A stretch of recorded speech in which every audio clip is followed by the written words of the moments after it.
This week was insane. First up, Duke winning the ACC championship. Darian Mensah's a rock star. But we aren't done. I'm a IU Hoosier grad. I'm a huge fan. And I kept saying through the season, oh yeah, we got a real chance to win and this and that, just hoping for the best and all those sort of things. But we actually won.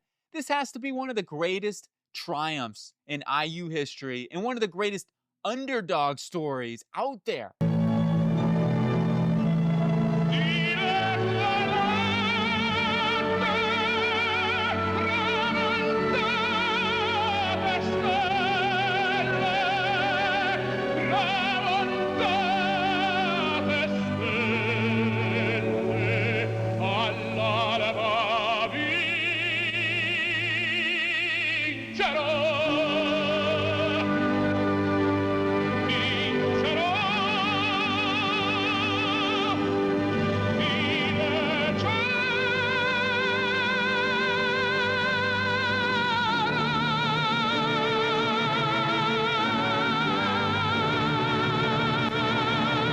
Just incredible, man. That's all I can say. And we got a mock draft to go. We got 2-round Tuesday. We got even bigger mock draft coming. This one's going to be on the simulator. Tomorrow I'll do a little template picture action, starting with the New York Football Giants at number 1 overall. As you can see now, the new draft order with Tennessee winning this week in a tough, heated battle versus Cleveland. I thought Shador played fun. We'll talk about team by team, but with the G-Men here at number 1, this is an easy trade back selection for me. I'm moving back with another New York football team. It's the New York Football Jets here at number 7 overall. It's going to cost quite a bit. As a Jets fan, I'm a little bit wary of something like this. But at the end of the day, I think they're going to come up with their quarterback. Here's what I will say, though. Brady Cook. Give him the rest of the season to start. Listen to me now, New York. Aaron Glenn, AG, you the man. Let's give Brady Cook that opportunity. He looked good. I thought his arm talent was excellent, way better than what I thought it was coming out of college at Mizzou. And he was just super accurate. Yeah, he had a couple of picks. One was not his fault. The other one, Rasul Douglas made a great play. Probably shouldn't have thrown that because he really had the eyes on the quarterback sort of thing. But it was an accurate throw. Just once again, a great play by Rasul Douglas. Brady Cook, seriously, give him a chance. And let's get him some wide receivers. Oh my gosh. Everybody dropping the football. AD. You got Rucker. You've got Taylor. You've got Mechie. You name it. The entire receiving core dropping footballs. It was so painful. I was throwing things. I was hitting myself in the face, going back and forth like, can somebody catch the football? Anyway, yeah, we need a wide receiver. But we're going to go ahead and make this trade because it is 1 week and I want to see more. So there's that. And ultimately, the Jets are probably in the most likely position to do something like this with the amount of draft capital that they have and knowing that they need a quarterback. We're going to come up, even though I love Mendoza, Hoosier fan. One little knock here is I think Moore has played better in more inclement weather comparative to Mendoza, who's shown when he has had to play in inclement weather, it hasn't necessarily been so good. So it's something to consider, right? It is seriously something to consider. I'm going to go Dante Moore. I think Moore has a little more upside, and the puns keep coming. But Mendoza is a higher floor. Like, if you want to go for that little more Chad Pennington type of prospect, which I love Chad, just if it weren't for the shoulder things, Mendoza is a great player in that result. But Dante Moore is somebody, like, if he came back for another season, played like this, and just got better, he would cement himself as a top 5 selection, period, because of how good he is talently and all those sort of things. I don't know if talently is a word, but it is now. Dante Moore is going to be on my selection. I'm also a Ducks fan, believe it or not. So I'm kind of balancing those things. I'm a Ducks fan, I'm a Jets fan. I'm a Hoosier fan. What do you do? I like either quarterback for the Jets, I guess. But like I said before, Brady Cook, keep an eye on him. And at number 2, I'm going to go with the other quarterback that is available here. I'm going to go with Fernando Mendoza. I do think that they need wide receivers as well really, really bad. They need offensive line really, really bad. They cannot protect Geno Smith to save nothing. Geno Smith was under duress the entirety of the game. Obviously, Kenny Pickett came in because he got injured, and that is a huge issue for this Raider team. Yes, you want to go ahead and get a quarterback. That makes sense. If you're picking in the top 2 here and you don't even have to trade up for a quarterback, then absolutely go ahead and select your quarterback of the future here in Fernando Mendoza, the Hoosier, former from Cal. You get yourself that guy. to lead this team into the future. And maybe be their Gannon guy of the future as well. On it too, yeah, little Rich Gannon vibes up in here with Fernando Mendoza, maybe. On to the Tennessee Titans. Cam Ward still didn't play great. I thought they finally got the run game going. And they have been getting the run game going lately with Corey Levin in that offense. And generally speaking, getting Lloyd Cushenberry off has been a good thing for this offensive line. I fully, like, personally, give Corey Levin an extension or something. They probably still need to draft a center and some offensive linemen, draft a guard, certainly. But at the same time, they still need more help on the offense, and defense needs a lot of help. They need edge. They need linebacker help, somebody that can cover. They really, I mean, Cedric Gray, Cody Barton, they really can't cover dudes. They need help in the secondary at corner. A lot of areas this football team really needs. And here's a serious discussion to have is like Sonny Styles, as good of a football player, he was somebody that right from the snap one was an immediate impact. He had the biggest impact, I would say, other than Keanu Jackson and Caden Curry on that Ohio State Buckeyes defense in the IU game, and he has been fantastic. I'm not going to go that route strictly from more of a positional value standpoint. I'm going to go with an edge rusher here, get some help, and I'm sure you're thinking to yourself, oh, it's Arvell Reese, Rueben Bain. Wrong on all accounts. I'm going David Bailey, the edge rusher extraordinaire from Texas Tech. I think we need to start talking about this guy as a top 3 pick in this draft.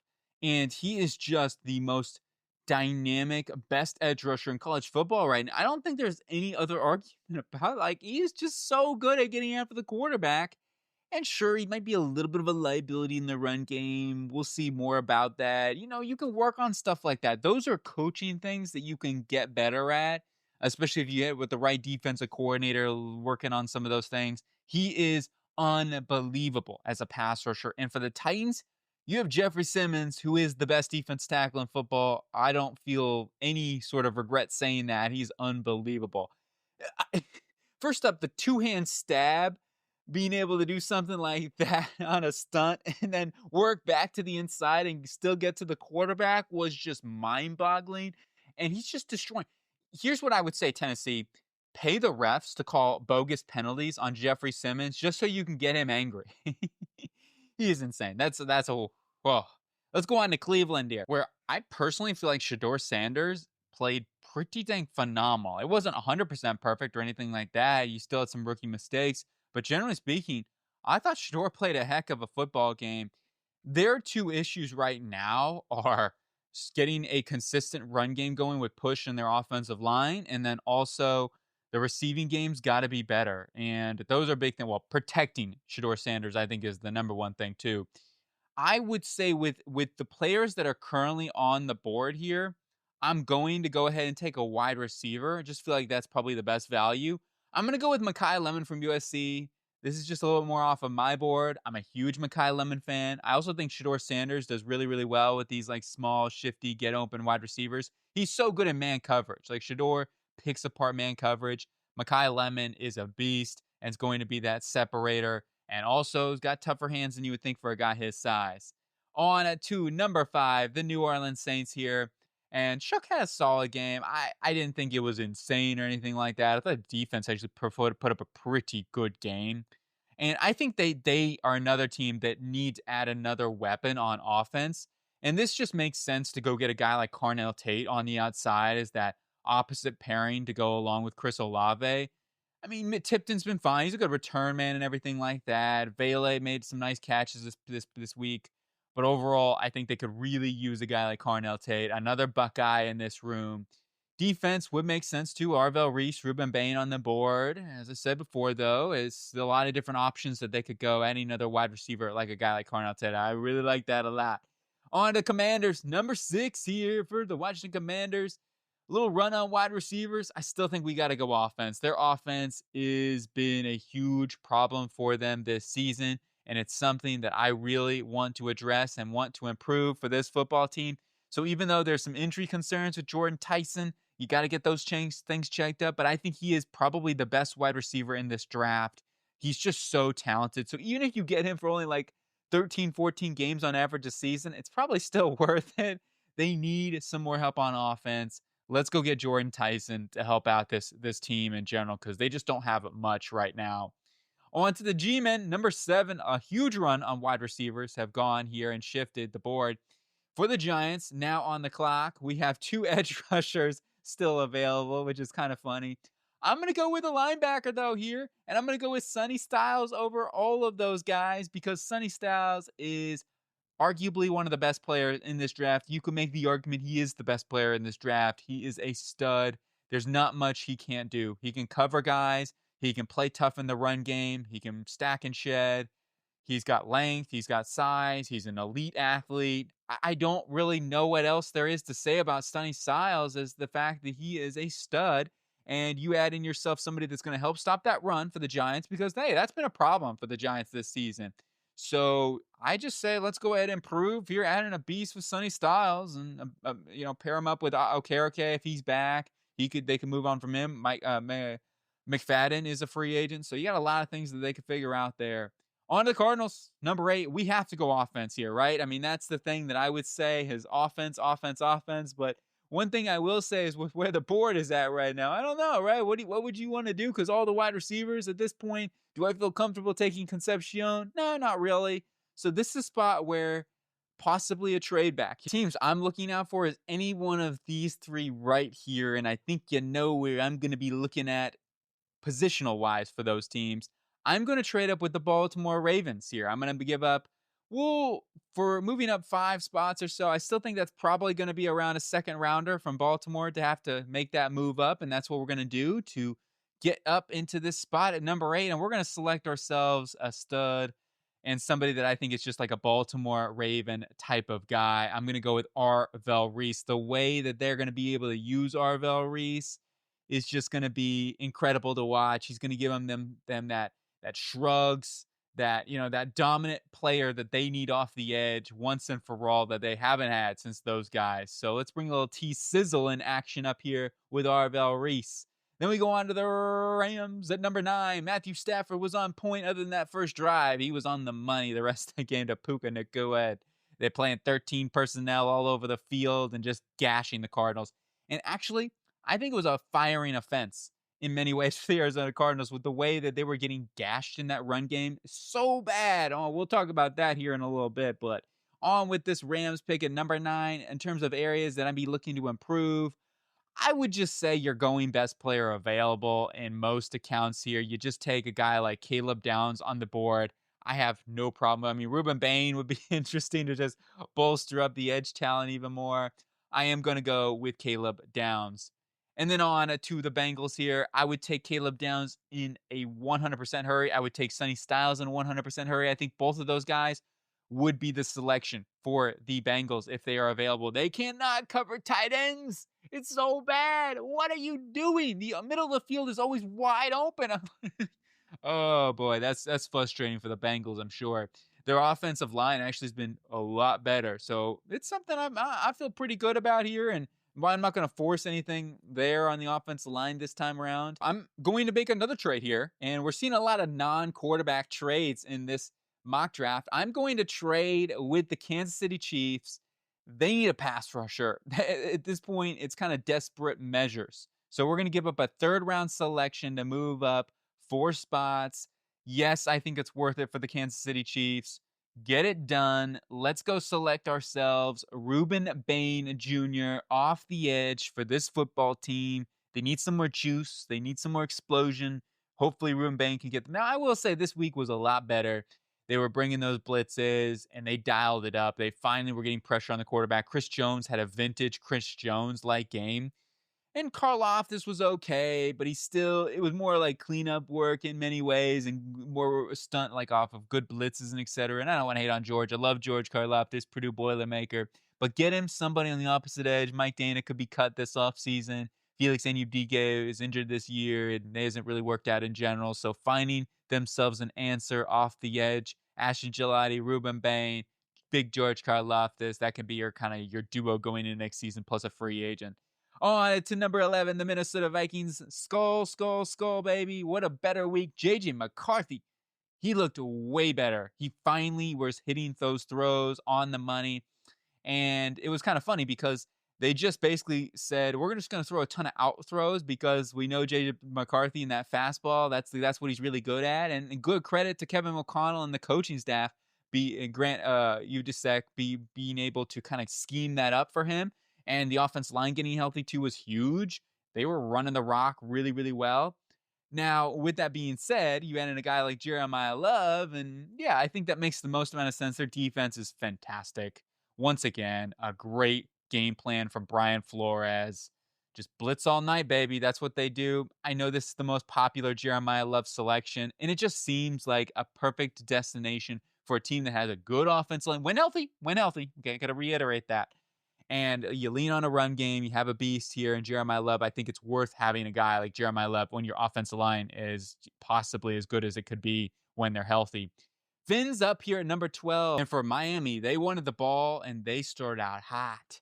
Whoo, it was smoking in that first quarter. And then it was just like a massive cool down. So with this football team, and there's so many different angles I feel like the Miami Dolphins could go because really they're in a bit of a rebuild, just being straight. And I think that they're a team where it's just like take best player available. And that's what I'm going to do here. I'm going to go with Jermod McCoy. Even though the secondary's been pretty good and Rasul Douglas making plays and stuff like that, I still think that going forward, they need a guy long term on a young, rookie contract type of deal. And McCoy he's so good. He'd be probably a top 5 player in this draft class if it weren't for injury. It just comes down to the medical there with him, but he should be fully recovered and be ready to go. Cardinals, as I was saying before, what the heck happened? Jeez Louise. Like Petzing, seriously, this is brutal on offense. And in general, this is brutal. So Rollins, Petzing, this coaching staff, Gannon, they may have to clean house after this offseason. Their run defense, they did not adjust.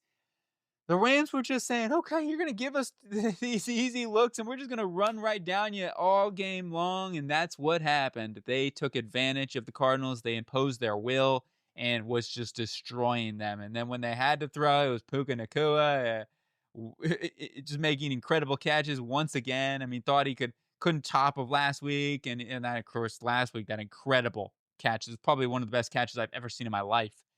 But now you go on with this pick and also Nate Landman. Nate Landman's a beast. PBU, and he had that interception. He's just a stud. But this is the Cardinals pick here. And with this one, I would say that offense is still the number one thing here for this football team. Like, I want to improve this offense so bad. I want to add another wide receiver, another weapon into this offense because they desperately need some sort of more firepower in this offense. Right now, it's just not good enough. I'm going to go with best player available on the offense side of the ball. I'm going to go with Francis Mauigoa, right tackle, right guard, however you want to plug him in here for Arizona. I would put him at guard or at tackle personally.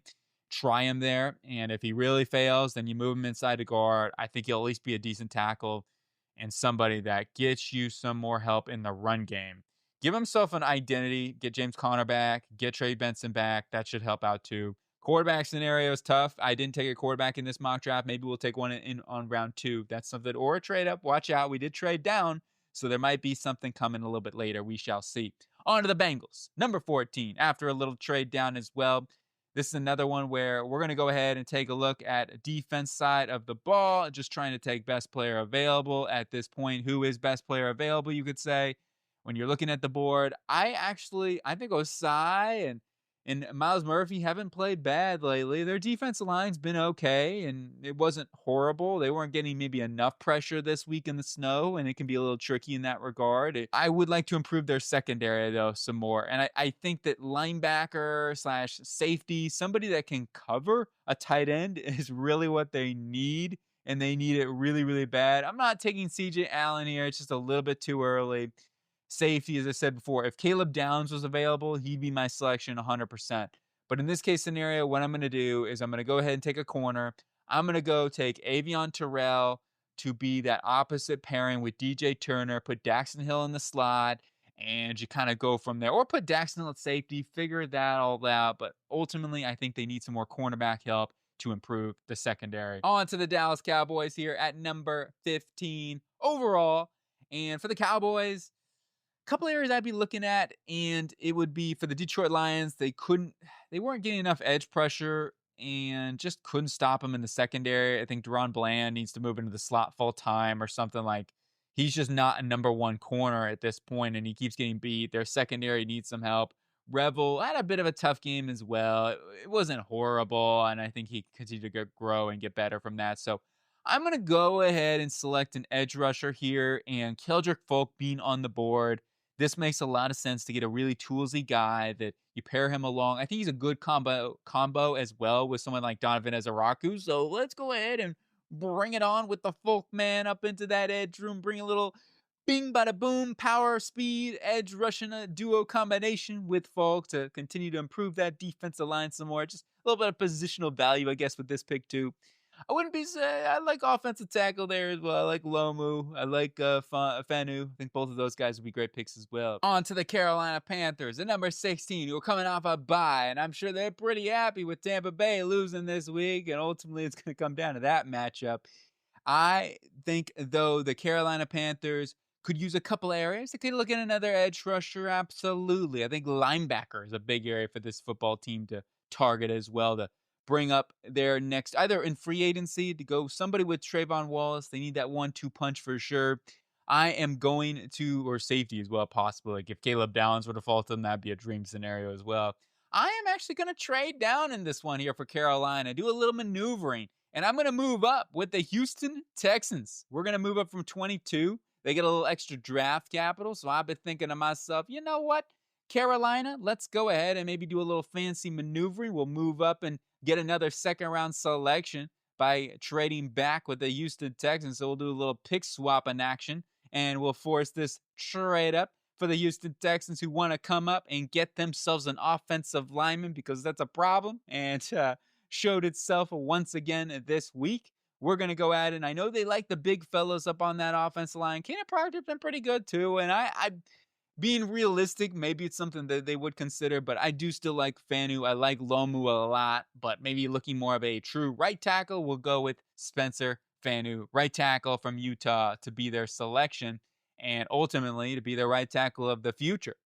On to the Detroit Lions at number 17 overall, where offensive line also something to keep a consideration out for. But what I'm going to do here is I'm going to go with Mansour Delane, the corner from LSU, who's just a sticky man coverage corner. And, you know, they love to run their man cover ability. And their secondary has been so banged up. And they've honestly struggled at points a lot this season, too. So just having the secondary depth, I think, is super important for as much as this team does run man coverage and what they want to do on defense as well. So that's why I'm going to go with a corner over an edge rusher here. And I do think the corner is just a little bit better BPA-wise at this value. But on to the New York Giants, who now have a second first-round selection courtesy of the New York Football Jets. And with this pick, I will say defensive tackle is probably the best player available, like Peter Woods, Caleb Banks, both studs on that defensive line. And that's not a bad option, but I still would like to look at some offensive help, whether it's a wide receiver or it's offensive line. Like Casey Concepcion would be kind of nice. I also think that adding in an offensive lineman would be nice. A guard, a right guard, or a right tackle. Those would be the things, depending on if Luminor is back or not, which I think he probably will end up coming back. But if he doesn't, then it's something to look at. I'm also cool with adding in Lomo and putting him over at right guard early on. I know it's not easy to do, or switching him over to the right side. It's always a little challenging, and et cetera, et cetera. I know for Giants, they're like, don't go with the Alabama tackle, right? They're not doing that. Well, we won't. Trust me. We're going Caleb Lomu here. Offensive tackle, Utah, to come on over to play right tackle of the future for the Giant football team. On to the Tampa Bay Buccaneers. Well, they need offensive line depth for sure. Now, they've got their starting five under contract, so I'm not going to go with it in the first round, but I will say it's been a problem for them this season. The amount of injuries that they've had been a big, big problem. I mean, they got Akoma Rowe, pardon me, from Georgia State. He's a whiz kid and everything like that, and he played okay. They were chipping and trying to help him a lot through this Buccaneers game. Tristan Wirfs, they need him back. They need their offensive line. They need Cody Mock back for sure. But with this Mock pick for the Tampa Bay Buccaneers, I am going to add an edge rusher. I think ultimately it is the biggest problem that they have right now because they have to blitz so much. And I just feel like if they didn't have to blitz so much, maybe that would allow their secondary play a little bit better, because it's like they've got to put their corners on islands at times and put themselves in some stressful situations in zone coverage. it is a bit of a challenge. So having a little bit more of a get home with 4 or 5 would be kind of nice. And maybe pick up a Nakobe Dean in free agency type of player. Like that would be a great fit, I think, for them. I am going to take Cassius Al from Texas A&M, despite the shorter arm length. We're going to go ahead and select him in for Todd Bowles. Let's go on to the Pittsburgh Steelers here at number 20. Aaron Rodgers, vintage Aaron Rodgers. He looked like prime Aaron Rodgers. I was like, whoa, he's pissed off. Mike Tomlin, he said something this week. I don't know what he said, but whatever he said, like it worked. It really worked. That team played a different brand of football. I will just say that. And DK Metcalf, Aaron Rodgers was like, okay, we're gonna take chances. Okay, we're gonna give you every opportunity, every shot to be the guy and all those sort of things. So I love it. I love it. And do I mention I love it? I think wide receiver is arguably the top need on this team. Now, quarterback is still, I think, continuity wise, the biggest thing that they have to figure out. And I keep doing this, and I know it's something I'm sure Steeler fans are probably not the happiest about, and I get it. But I'm a big Sorsby guy. I'm a big believer in Brendan Sorsby. I think he could be the Jackson Dart of this draft class. I think he's got all the tools. I know he's got all the tools. The arm talent, the release is incredible. I know he can drive throws in the cold, which is going to be huge for this Pittsburgh Steelers team as well. It really just comes down to who is your coaching staff and whether or not you can develop a guy like Brendan Sorsby. And I do think he's not like this ball of clay that when you would think about with guys like, I mean, I wouldn't even call Lenore Sellers a ball of clay. I'd call like John Mateer a ball of clay, right? He's more of the ball of clay where I'm like, ooh, he could, be amazing, or he could be a complete bust and be playing in the UFL or something like that. But Sorsby, to me, I like him enough where I feel confident that he's not like an outrageous prospect to where it's like Paxton Lynch sort of thing. I don't want to hate on Paxton Lynch or nothing like that, but generally speaking, you got to take a chance. And I'm going to take a quarterback here for the Pittsburgh Steelers. Philadelphia Eagles at 21. We're doing Howie Roseman type of things. We're going to the defensive line. We're taking best player available. I'm going to go add in Peter Woods, defensive tackle. Moro Ojimo is a beast. Jordan Davis, of course, is a beast coming off a great game. Jalen Carter, been a little banged up lately. Why not just continue to add to that rotation, add in a guy like Peter Woods? Carolina Panthers, we're going to, take a look here for the Panthers at doing basically the same thing. I'm going to add in Caleb Banks, TJ Parker, add some more defensive line help to this football team. Couple of things with this football team. Like, I still think edge rusher is their top need, but I could see them going with a defensive tackle. Ultimately, I still would like to improve the edge some more. I am going to go with a guy I'm higher on personally. I like TJ Parker and everything like that. I think he's more of a day 2 guy in this draft class. Maybe you can push him up, and he has finished the season strong, so there's that. But I'm going to go with Mateo Uiagalelei from Oregon, a duck, somebody that I just think is a little underrated in this draft class. I think his hand usage is way better than TJ Parker's. So let's go ahead and solidify another edge rusher with Mateo Uiagalelei, going back to Oregon from an edge rusher. Like, oh, that didn't work out before with DJ Johnson. On to the Bears, 23 overall here for the Chicago Bears. And, well, what are we going to do? We need to add more pass rush onto their defensive line as well. That's a big problem for them, is getting some more consistent edge rush. And that is what I'm going to go ahead and say. All right, TJ Parker's available. Let's go ahead and take him here. Once again, I think Parker's a good football player. And Montez Sweat, he did have a sack in this game. He kind of got helped by that offensive line with Green Bay. He kind of got pushed off of the left tackle and Rasheed Walker and then gets into the quarterback. Other than that, it was very quiet. And in general, I just think they're lacking the pass rush. Jordan Love all day to throw back there. I also think Caleb Banks would be a fun selection here, but they did draft Shamar Turner. So I'm going to kind of lean towards more of an edge rusher, even though they use Turner a little bit as a strong side edge too. They like the big fellas up on that defensive line. On to the Buffalo Bills here, number 24 overall. And what a snow game that was. It was a great game. One of the best games of the week, in my opinion. And they just had that fortunate double-tipped interception in a row situation. I thought the Bengals should have won that game, but ultimately turnovers was the key to that one. And for Buffalo, couple areas to improve this offseason for sure. I think offense line is going to be a question, even though it was good and everything. It's been great. It just comes down to the free agents and stuff. David Edwards, Connor McGovern, Those are all things you're going to have to figure out this offseason. Defensively wise, I think linebacker is an obvious need for them. Even though Shaq Thompson's come in and really stabilized the position a little bit for them. I am going to go offensive line. In this case scenario, we're just going to go with best player available on the offensive line. And I think Vega Ione would be a nice selection for this football team to help improve the offensive line for the future, get some young talent up in there. Plug and play. On to the Chargers. There's only one way to go, right? There's only one place that I am even thinking about going here. It is offensive line. We're going to go with, I'm going to pick the most Jim Harbaugh, Greg Roman type of cat up in this team. And I think it's Austin Sherfield. I know it's a Buckeye. You're saying, oh, there's no way, right? But we're going to go ahead and take the Buckeye. Austin Sherfield. He's a mauler in the run game. Put him inside a guard. I just don't think he's going to be able to handle like the speed consistently. And they got two great tackles. You got Joe Alt and you got Rashawn Slater. You don't need a tackle. You need interior. And Sherfield can help protect and also bring some more run game onto the offense, which their offensive line, to be real, to be able to win and be as good as they are is the testament to how good this coaching staff and Justin Herbert is, because Herbert's playing, I mean, he's playing like, like almost like a robot. He's got to be really, really careful with what he's doing.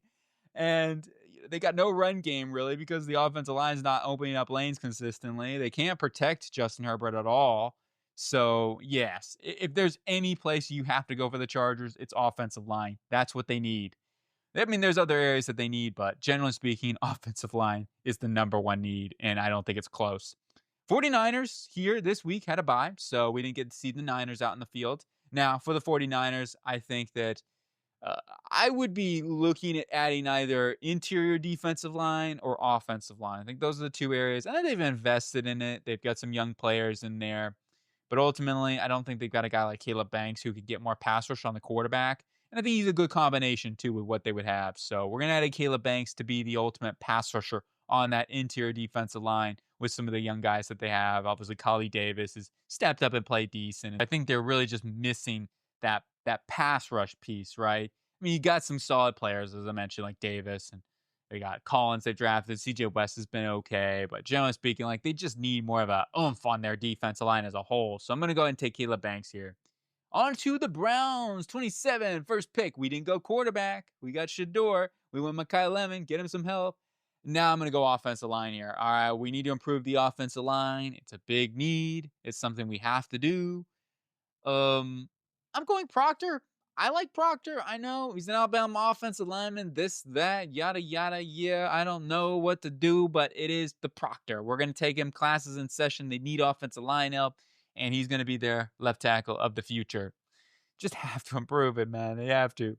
On the Cowboys, 28 overall here. First pick, we went edge rusher Keldrick Folk, the monster there from Auburn. I am going to stick with adding in defense here. I'm going to go linebacker. It's a need. It's definitely a need. CJ Allen is going to really help them out for sure between the run game. And I mean, pass-wise, he can get a little bit better in pass coverage, but ultimately they could really use somebody in that middle patrolling situation. And I think Overshown will play better as he gets going, gets healthy, but those have been big question marks for him in general. Logan Wilson hasn't really played fantastic. On to the Seattle Seahawks, number 29 overall. If they didn't have Elijah Arroyo, I would just say, let's go BPA. Let's go ahead and take Kenyon Sadiq at this point. That'd be kind of wild, right? But no, we're not going to do that. I am going to, let's go and add a cornerback into this room. I am going to go with Colton Hood from Tennessee, cornerback from Tennessee that has played insanely good this season. He is such a physical specimen. And I just think he fits the McDonald's sort of scheme, mold, system with Witherspoon out there. You got some physical beasts in that cornerback room. Now we go on to the Patriots. The Patriots here at number 30. And with the New England Patriots, I think it comes down to a couple of positions here. I think edge rusher. I think you could look at adding in a offensive lineman, like either a right tackle of the future or possibly like a guard would be a day one impact, depending if Bradbury is back or not, which I expect him to be.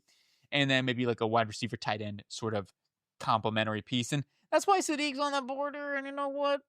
Hunter Henry and Kenyon Sadiq sounds like a nice little Austin Hooper replacement, I guess, if you want to put in Sadiq for this season. Then long haul, Sadiq going into 2027 ends up taking that lead tight end role. Boom. and you added yourself another beast of a weapon in for Drake May. Why not, right? Chess piece. On to number 31 here for the Rams here towards the penultimate pick of the first round. Well, the Rams, they were probably like, oh no, can you sneak off the board? We wanted him. I would have taken him. And with this pick, I know it seems like something crazy and stuff like that, but Devontae Adams getting expensive, gonna be somebody that is gonna be 34 years old or something like that. So getting a third wide receiver seems like something that wouldn't be out of the play here, and the injuries that they've had too. I'm going to go with Denzel Boston from Washington. Concepcion's also really interesting, but I think Boston is the type of receiver that they look for just because he's a tough nose blocker. And you get him behind someone like Devontae Adams can possibly help him a little bit with that release package. If he can work on his release package, I think Boston has a potential to be a dominant wide receiver because he's got the subtle movements. I do think he's a better twitchy athlete than someone if you compare him to Keon Coleman type of prospect. And that offense at Washington, what offense? So I like Boston. The more I watch him, he's a very interesting player. I could see him being one of the best wide receivers in this draft class, but I could also see him really struggling if he doesn't quite have that improvement in that next gear because of some of the athleticism. So it's really interesting to see, but he is a explosive guy. To the final pick of the first round. And here we go for the Denver Broncos as we really look at this thing. I think this is a football team that is really going to be looking at the future. They don't have any glaring, oh my goodness, look at this position, it's this bad, right? Nothing like that. But they're basically just saying, where are we looking at for the future? And for me, I'm actually going to go offensive line. I want to get younger on this offensive line. McGlinchey and Bowles has been fantastic. Unbelievable. I am going to take their right tackle, though, of the future because McGlinchey's getting older and they're going to have to get cheaper on their offensive line at some point. Like just straight up. Between Ben Powers, McGlinchey, I expect in a few seasons or so, they're going to maybe have to fill those spots. So we're going to go with Trevor Goosby here, the offensive tackle from Texas. I've been critical of Goosby, and I still am. He's got some tape out there that very promising, and if he puts it together, he can be a top 10 tackle in the NFL. He's just very inconsistent, I feel like, with his strike timing, his balance. Got a lot of things he's got to work on. But ultimately, he's gotten better. He's putting up one of his best games at the end of the season versus a tough Texas A&M team. And that's something where that may get him drafted in the first round with the tools that he has. I mean, I'm never denying the amount of raw strength and power and length and size that he has. Like, it's all there. And for Denver, I think it makes perfect sense because he can sit hopefully for as much as they can. And if you have injuries, of course, Goosby can plug into one of those spots. But for right now, I think Goosby would be a swing tackle for them. And then going into maybe 2027, that's when he takes over for right tackle. On to G-Men, we're on to round number 2. And for the Giants, we went Sonny Styles. We went Caleb Lomu. A little offense, a little defense for sure. Maybe Sonny Styles shocked you a bit, but I think that'd be a fun one. I'm going to add in a wide receiver to pair up there with the young man, the Mr. Neighbors, Malik Neighbors, and Casey Concepcion. Woo-hoo-hoo. Yeah, that's a dynamic wide receiving combination skill set. One for the ages in there for Jackson Dart. On to the Las Vegas Raiders at number 34 overall. First pick, we got our franchise quarterback, Fernando Mendoza, number 2. And now, I want to protect Fernando Mendoza. I also think wide receiver. We had a little bit of a run with wide receivers, so even Chris Bell's still on the board here. I think that'd be a good pick too, but I am going to go offensive line. It's just too big of a need. I can't ignore it. I can't have Fernando Mendoza getting crushed. Spend some money in free agency between wide receiver, offensive line, and some defensive help for sure. I'm going to go grab the best pass protector in this draft class at guard or in the interior. I think Brailsford's right then, but they got Jackson Powers-Johnson. You can put him at center. Let's go get Basantas here to be a plug-and-play left guard for this football team. Easy, easy, easy. Did I mention easy? And then you got Caleb Rogers over at right guard. Hopefully that can be a good interior for this football team. Yeah, I'm down with that. Basantes, Powers-Johnson, and then Rogers, that little interior young combination. You bring in somebody to compete, whether it's at guard, tackle, especially at tackle, right tackle with Glaze, compete over there in free agency. And hopefully you got yourself something to build up from. And also for Genti, too. On to the Titans. First pick. For the Tennessee Titans, we shocked everybody. We got David Bailey. I know it's probably still sending shockwaves. Now I want to add in a weapon for Cam Ward. I'm going to go get Chris Bell from Louisville.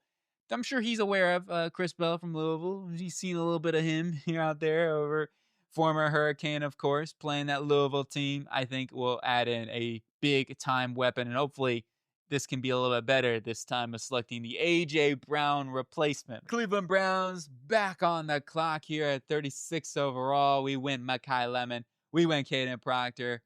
I'm not done with the offensive line. We want more. Gimme, gimme, gimme. That's what I'm going to say. I'm going to take the best available offensive lineman here, in my opinion. And we got some interesting options, don't we? We got some interesting options. Tiernan would be funny because then you say to yourself, look, we've had so many issues to tackle. We now feel pretty good about it. I'm going to go with Emmanuel Pregnon here. I'm not going to go with Parker Brailsford because, hey, I will say, look, we're pretty good this week. So I'll have to keep an eye on him more and more if he gets more opportunities here with injuries, etc. But Pregnon, guard, just a plug-and-play guy. Teller, Bitonio, both getting older now. Contracts, all those sort of things. They need somebody in there for the long haul. On to the New Orleans Saints here, number 37 overall. First pick, we got Carnell Tate, wide receiver from the Buckeyes. Now, second round. I think that this is one where they have so many different areas like they could really look at. Linebacker, I'm actually pretty happy from what I've seen so far from Danny Stutzman. So I'm not going to force a linebacker here. You got interior guys like they've invested with Vernon Broughton. Of course, you got Brian Brzee, who's played pretty good. I mean, he's been okay. Maybe not what you'd want from a first-round selection or anything like that, but he's been decent. Edge-wise, could they use more talent in here? Cam Jordan's still playing really, really good. He could retire, though, after this season. Cornerback-wise, that's another area I think they could upgrade corner. I mean, Quincy Riley, I like some of the play there, but he's also had a lot of mental mistakes. A lot of penalties have been a thing, so I could see them upgrading corner. I could see them upgrading edge rusher. I could see them upgrading the offensive line. I think like all of those areas are kind of situations to look at. With this pick, I'm going to try to improve the secondary some more. Remember, Alontae Taylor's also a free agent, so that's something to consider as well. Their cap situation's tight. Maybe they don't pay Alontae Taylor. I'm going to go with Keith Abney. I think he's a really, really good fit for this defense. Play a good amount of zone. I think Abney, with the eyes on the quarterback, is fantastic and adds another playmaker into that secondary. Houston at number, 38 at this point. So they traded up to get Spencer Fanu, second round selection. Let's improve the secondary some more. Let's go get a safety to pair along with Caden Bullock. There's a lot of good ones. There's a lot of good ones here still on the board. I'm going to go and grab Kamari Ramsey from USC, Dylan Thieneman, Manuel McNeil Warren, all studs. AJ Halsey's a great football player. It is a little tricky, isn't it? But we'll go ahead and get Kamari Ramsey. I'm really, really big fan of Ramsey. I think he'd be a great combo too with Bullock because he's just a little bit more of a sound safety. Bullock will take those chances. I think Ramsey, not to say he can't catch interceptions because they like guys who can catch interceptions. And maybe if that's the case, you want more of a Thieneman type of player. It might be more of a fit there for a D'Amico Ryans and a defense there. But overall, I think Ramsey is just a solidified guy that I feel very good about. It's going to prime up their secondary. Allow Petrie, to, of course, who can play in the slot, can play up top, can do a little bit of both, right, as he was doing this week. And Destroying had another unbelievable week. On to the G-men here at number 39, and the Giants back on the clock. They have all these picks. Boy, it's kind of fun to be the Giants right now in this draft. Woohoo! You're probably like, hey, keep losing, New York. We love this. We're going to trade down and get a haul from some team and have a plethora of picks. And hey, at this point, I'm starting to say to myself, where do I want to go, right? We're selecting best player available, and that's what I'm going to do here. So we went offensive line, we went linebacker, and we went wide receiver. So now what I'm going to do is, I'm gonna go for it. I think we're gonna go add in a defensive tackle, Caden McDonald, add that EIEIO next to your Sexy Dexy, and McDonald will be a beast. So let's go. Add in, you got pass rush, you got in more run defense with McDonald, who allows Sexy Dexy to be more of that pass rusher, and Alexander to be more of a pass rusher. Great nose tackle in Caden McDonald. On to number 40, Arizona Cardinals. We got Francis Mauigoa in a little trade down that allows us to get an extra second-round pick here because we need help. We need lots of help. And with this first selection for the Arizona Cardinals, does Ty Simpson come out? That's a real big question. I don't know. But you know what? We're going to take Ty Simpson, second round. Okay, we'll take a chance on a quarterback here from Alabama. They do need to invest in the quarterback position at some point. So we'll take a chance with that extra pick that we have. Well, this one's technically their pick. They have another pick. We can help address some of the other needs. Next on the clock, we got the Atlanta Falcons at 41-0. Well, the Atlanta Falcons had a bye this week. I think areas to watch out for in the draft are going to be something like corner, linebacker, wide receiver. Those are going to be maybe a right tackle of the future. Trying to rhyme out here, but those will be the areas I'd be keeping an eye out on right now for the Atlanta Falcons. In terms of BPA between those positionings, I would say that I don't know if there's a wide receiver that I'm loving at this point on the board. So I think cornerback would be the area that I would be looking at. I think Chris Johnson would be cool here. I think David Igabanosin would be fun here. So Brandon Cisse is more of like a press man corner. Really, that's his game in many ways. In Atlanta, they don't do that tons. So I feel like maybe having a little more of a versatility with their cornerback position here. And that's why I think I'm going to go with Chris Johnson from San Diego State. Just a guy that I think when he has his eyes on the football is so dangerous. And he'll fit the mold to go along with A.J. Terrell on the outside for the long haul. Mike Hughes has been okay, and he's had his moments. He's had some good games. He's had some bad games. So improving the secondary, especially going into the future, I think makes a lot of sense for them. On to the Bengals, number 42 overall, first pick. We went Avion Terrell, the corner from Clemson. I'm actually going to double dip the secondary here. I'm not worried about it. I am worried about it, actually, and that's why I'm double dipping. But we're going to take a safety. We need somebody that, like, can shut down some tight ends and can take away the middle of the field a little bit better. Dylan Thieneman, let's go. Easy pick for me. I'm running the card. Maybe like Neil Warren also, I think, could be a tight end in the race there. Maybe a little more of that. But Thieneman will help him kind of make quarterbacks a little more weary throwing over the middle of the field, I feel like. On to the Minnesota Vikings now at 43. You're seeing a little run on safeties going with Ramsey and Thieneman. I'm not done yet. I want another safety off the board for the Vikings. Let's improve the safety room. I think it's a big area that they need to get better at. I'm going A.J. Alsey from LSU, the playmaking instinctual monster over here in the back end can be that guy and hopefully help replace a tough loss. And Harrison Smith, Hall of Famer, at least a Ring of Honor, like a monster of a player and on and off the field. So that's going to be tricky, but Halsey comes in there to hopefully be able to do some of that. Then we go on into the Miami Dolphins here at 44. So for the Dolphins' first pick, we got Jermod McCoy, the corner from Tennessee. Now with this pick, I'm adding in another playmaker, Chris Brazzell II from Tennessee. Back-to-back Tennessee prospects for the Miami Dolphins. Hey, it worked out, right? Maybe a little bit of the theme, but it worked. It worked. I think it worked. I'm going to keep saying that. It worked. But going on here to the Arizona Cardinals, and earlier I was saying I'm pissed off with their run defense. We're going to add some help there. All right, I'm done, and I'm done. We're going to add a linebacker in there that can stop the run, and it's going to be his name, Jacob Rodriguez from Texas Tech. He probably will end up going later than just because he doesn't really have the trades, but his play on the field is insane. He's a beast. And yeah, even though Roberts there was having an unbelievable game, Texas Tech, that guy's a stud too. But Rodriguez over here going to be a nice addition into that linebacking core. He's going to be a beast of a run stopper in for the Arizona Cardinals. On to the Chiefs, 46. Remember, we traded up in the first round to get Rueben Bain. The bane of existence, coming in some bane. Now, with their second pick, I'm going to go offensive line still, even though I will say that Pole and also Moore both had pretty good games. Their offensive line was not really the issue. Running back is a big thing that, other than Kareem Hunt, Pacheco's been okay and stuff. Like, injuries have been a big thing. I'm not going to take a force of running back here. I'm still going to go offensive line because I think it's something they need to do. Because Moore would be only under contract for one more season.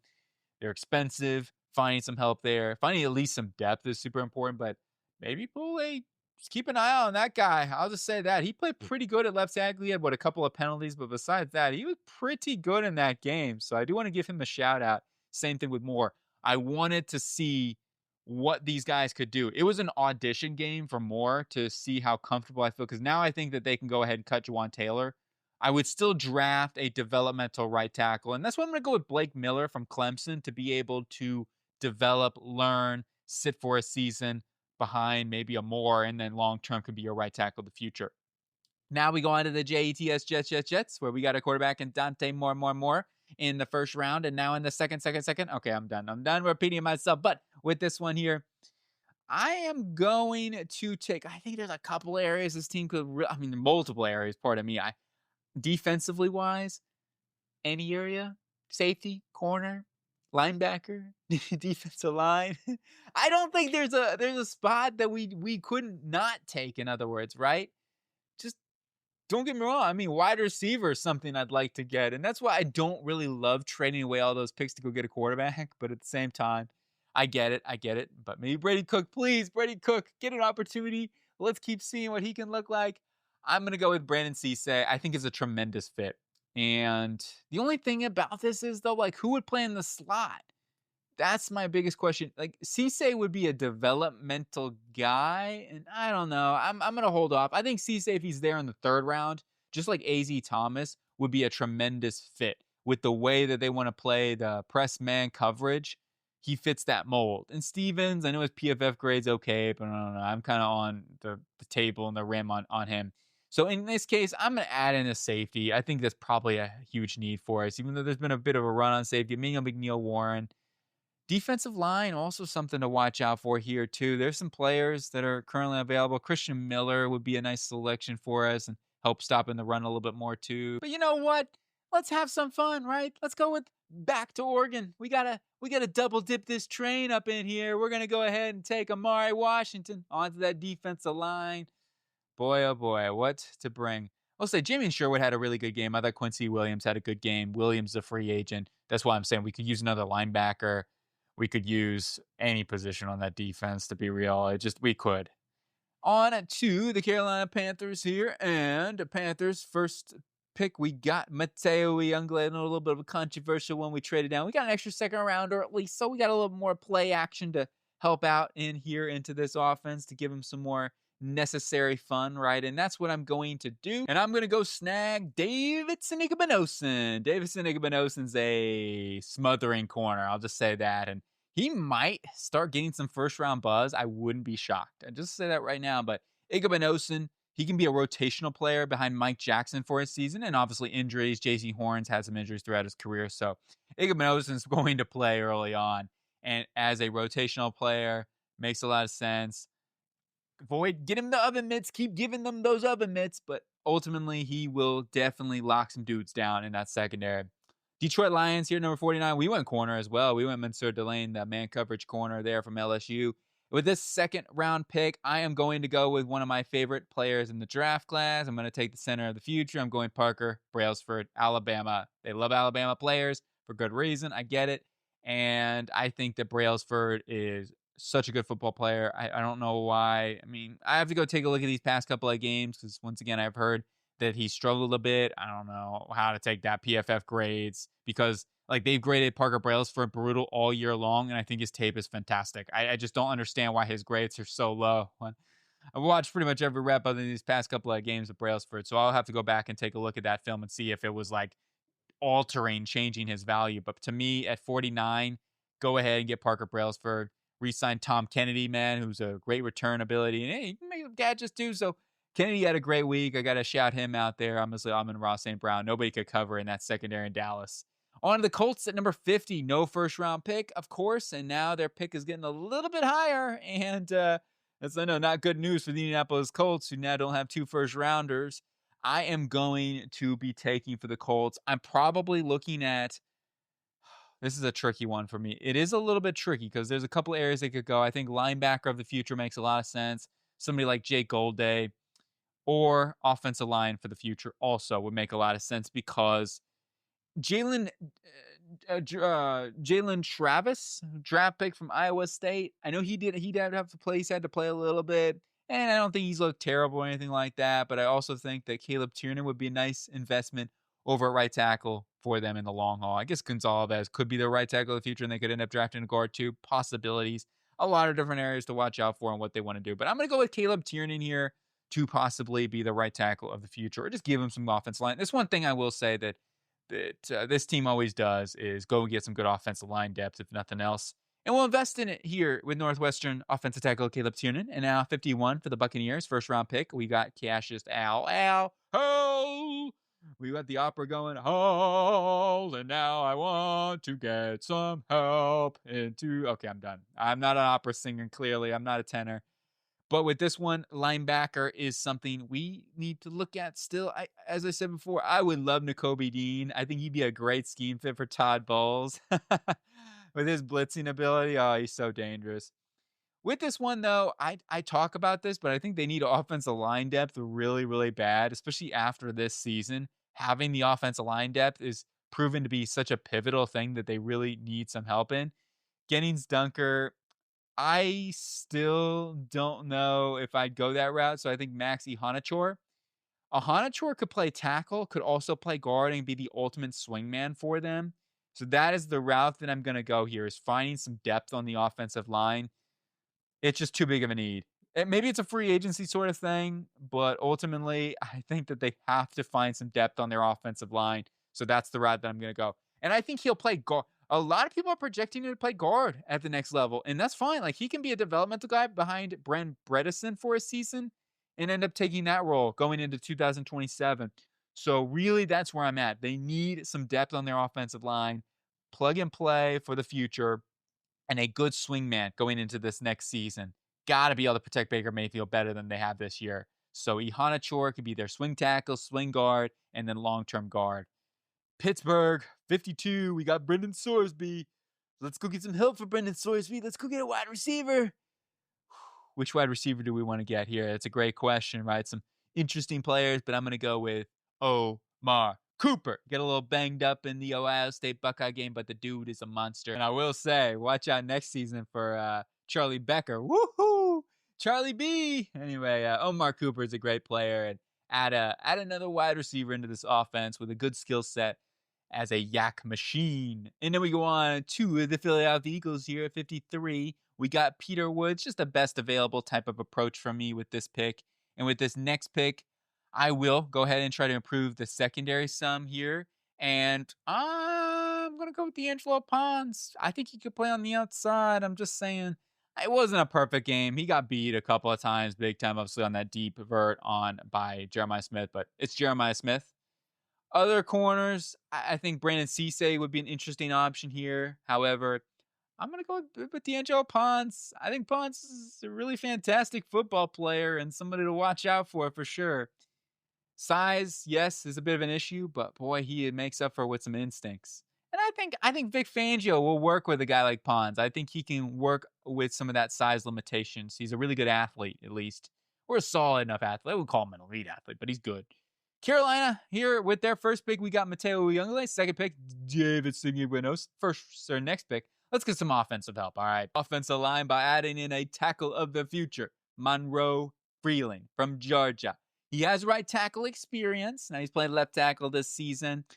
But ultimately, they need to start thinking about the future a little bit on that right side. There's no way that Taylor Moton, I would not let him go. I would not cut him or anything like that. He is a fantastic football player on and off the field. So I want to state that first and foremost. I think he is fantastic. But some of those injuries and things like that are catching up. Plus, Monroe Freeling, he's a guy that I think could play guard for them, too. He might be a guard at the next level. He's a really good athlete, though. So I do think he can play tackle. He's really seems strong as well. So I think he could play guard. Maybe work on the leverage a little bit to play guard. But ultimately, I do think he's got enough sand in the pants to be able to play guard or play tackle in the NFL level. So that's why I'm going to select Monroe Freeling to either play a long-term right guard for Hunt or play right tackle of the future for them too. Just try to get some more offensive line depth because that's something that I think they need to invest in at this point. Chicago, 55. First pick, we went T.J. Parker. Second pick, let's go ahead. This is another area where I think they could look at investing on the interior of the offense line for the future, or another area to watch out for is safety. And that's where I'm going to go out here, is trying to improve the secondary, and we're going to go get Emmanuel McNeil Warren from Toledo, the Rocket, to be a Rocket in their secondary. Now on to the Buffalo Bills, 56 overall, first pick. We got Vega Ioane. I go up to random people on the streets. Giovanni! No, I don't do that, even though it'd be kind of funny. Actually, I should do that. Be a great prank on people. See what they do. See the reaction. They just try to mess with people sometimes. Like, what is he talking about? Who is this guy? I don't know. But with this one here, I'm gonna go ahead and select some help on the defense now. Let's improve the defense some more. I'm gonna add in a linebacker, even though, as I said before, Shaq Thompson certainly helped them out, stabilize the position, but long haul. And hey, I will say Milano's played a little bit better now. This Buffalo Bills team's so funny. Bring back Jordan Poyer. They just got like all classic players in that Buffalo. They got Tre'Davious White. Unbelievable. But I think we got to look at a linebacker here. I'm going to go ahead and take Jake Goulday to be their linebacker of the future in here. Now on to the Chargers. We get an offensive line. You know what? I wouldn't hate double dip in the offensive line. We're not going to do that. We're going to improve on the defense a little bit because there are some needs that they have to look at going into the long haul. I'll add in Christian Miller, defensive tackle from Georgia. I also like Bear Alexander a lot. I think he'd be a great pick for them too, but I think that Christian Miller can be more of their. He's not a perfect pass rusher. That's the only my hesitation on this one here. We'll see what happens with Odafe Oweh, but I expect them to re-sign him. So that's why it's not going to be like my number one thing.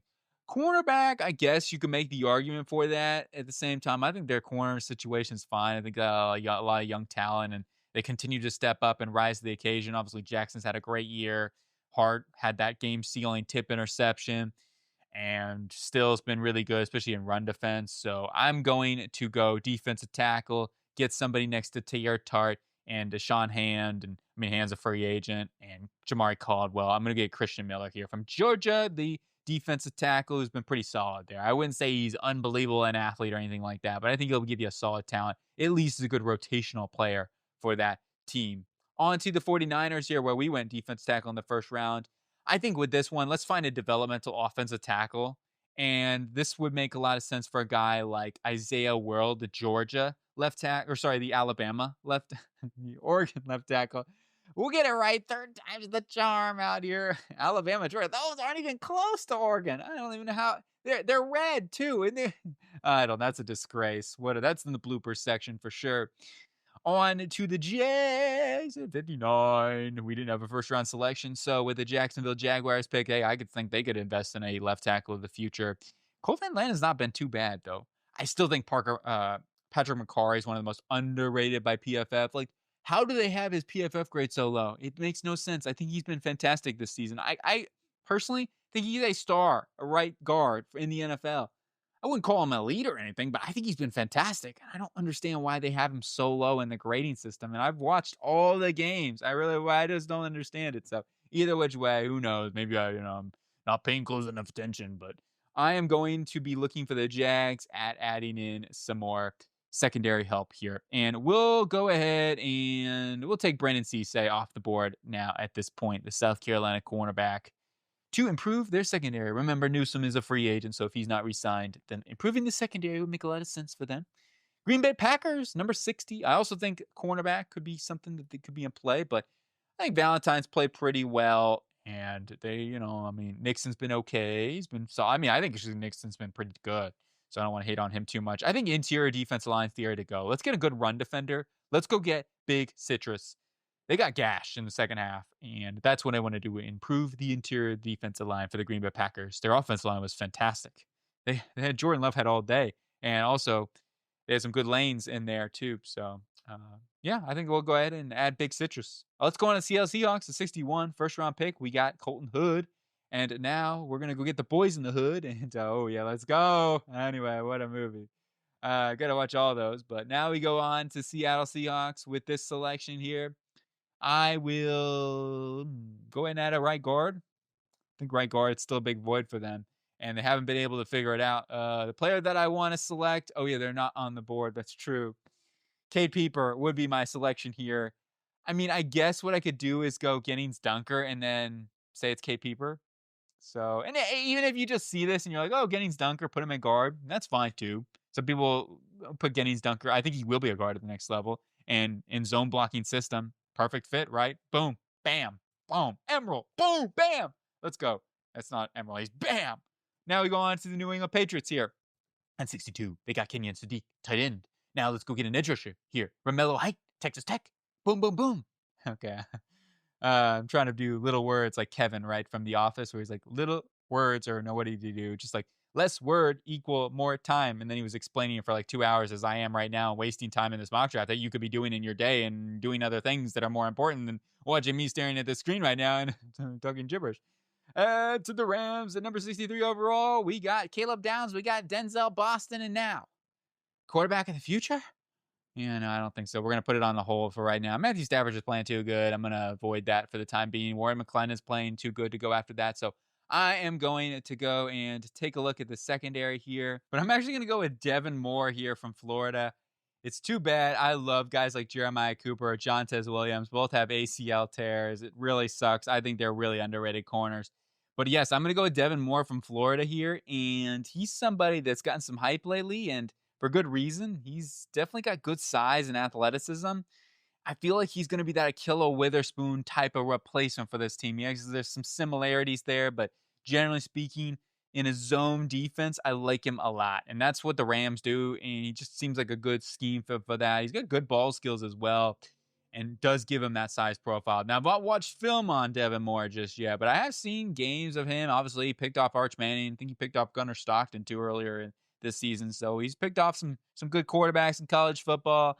And I do think he's got some upside there to be a really good corner for them. And that's where we're going to finish out for the Rams. And final pick of the draft, the Denver Broncos. We got Trevor Gooseby trying to goose it up in that offensive line. And now with their next pick here, I'm going to go defense, even though the defense looks pretty good.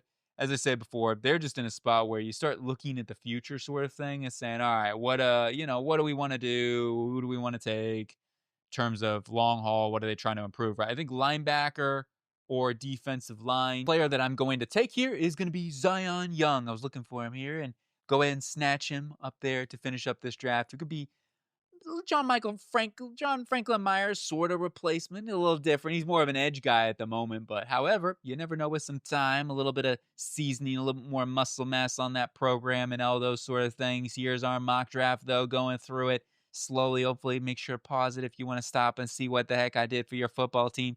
We did some different trades, I guess, in terms of like not just trading up our quarterbacks. I wanted to shake and bake you, fool you out a little bit, right? Everyone coming out, oh, he's going to trade for tons of quarterbacks, right? No, only 3 quarterbacks go in. Or sorry, 4 quarterbacks go in this mock draft. Ty Simpson, we'll see what happens with Ty Simpson. He may end up coming back. It's going to depend now that Alabama got into the bracket. Don't get me started. Texas should have gotten in over Alabama, if nothing else. That is what it is. That's a separate conversation. That's this mock draft, though. Let me know what you think, agree or disagree. What would you do differently? Hope you guys have a really good day, and I'll talk to you real soon.